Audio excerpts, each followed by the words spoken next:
Hey everyone, and welcome back to the channel. Today we are going to know, should you invest in property or invest in the stock market? Let's get right into it. Many investors have traditionally turned to the stock market as a place to invest their money. While stocks are a well-known investment option, many people are unaware that purchasing real estate can also be considered an investment. Under the right conditions, real estate can be a better investment than stocks, with lower risk, higher returns, and greater diversification. Whether it's planning for retirement, saving for a college fund, or earning residual income, individuals need an investment strategy that fits their budget and needs. A good place to start is to compare buying real estate to buying stocks. Whether to invest in real estate or stocks is a personal decision that is influenced by your financial situation, risk tolerance, goals, and investment style. It's safe to assume that more people are investing in the stock market, possibly because it takes less time and money to buy stocks. If you want to buy real estate, you'll need to save and put down a substantial amount of money. When you buy stocks, you are purchasing a small portion of the company. In general, there are two ways to profit from stocks: value appreciation as the company stock rises, and dividends.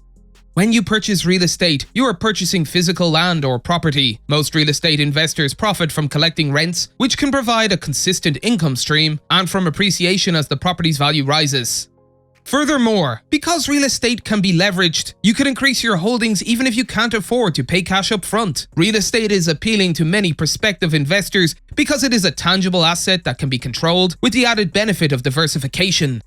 Real estate investors who purchase property have a tangible asset for which they can be held accountable. Real estate investment trusts are a type of real estate investment trust that can be bought and sold like stocks. When deciding whether to invest in stocks or buy real estate, investors must consider a number of factors. Investing in stocks makes the most sense when combined with benefits that increase your returns, such as companies matching a 401k. However, these benefits are not always available, and the amount you can benefit from them is limited. Investing in the stock market on your own can be risky, and the return on investment is frequently lower than expected. Comparing real estate and stock market returns is an apples to oranges comparison because the factors that influence prices, values, and returns are very different. Investing in stocks makes the most sense when combined with benefits that increase your returns, such as company matching a 401k. However, these advantages are not always available, and the amount of time you can take advantage of them is limited. Investing in the stock market on your own can be risky, with returns on investment frequently falling short of expectations. Comparing real estate and stock market returns is an apples to oranges comparison due to the difference in the factors that influence prices, values, and returns. Here are some things to think about when it comes to real estate and the risks it entails. The most significant risk that people overlook is that real estate requires extensive research. It is not something you can enter lightly and expect immediate results and returns. Real estate is not an asset that can be easily liquidated or cashed in quickly. This means that you can't cash it in if you're in a pinch. There are risks associated with handling repairs or managing rentals for home flippers or those who own rental properties. Some of the most significant issues you'll face are the costs, not to mention the time and hassle of dealing with tenants, and you might not be able to postpone them if there is an emergency. The stock market is also vulnerable to a variety of risks, including market, economic, and inflationary risks. First, stock values can be extremely volatile, with prices subject to market fluctuations. Geopolitical and company-specific events can both cause volatility. Assume a company has operations in another country. This foreign division is subject to the laws and regulations of that country.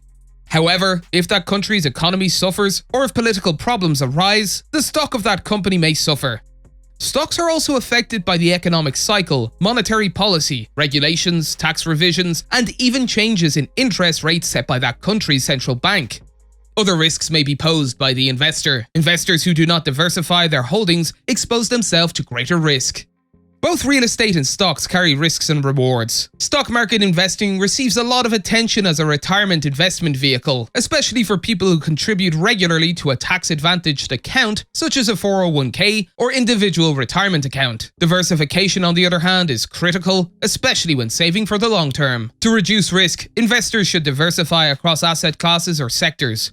Real estate investing is an excellent way to diversify your investment portfolio, reduce risks, and maximize returns. Remember that many investors invest in both the stock market and real estate. If you want to invest in real estate but don't want to own and manage properties, a REIT may be worth considering.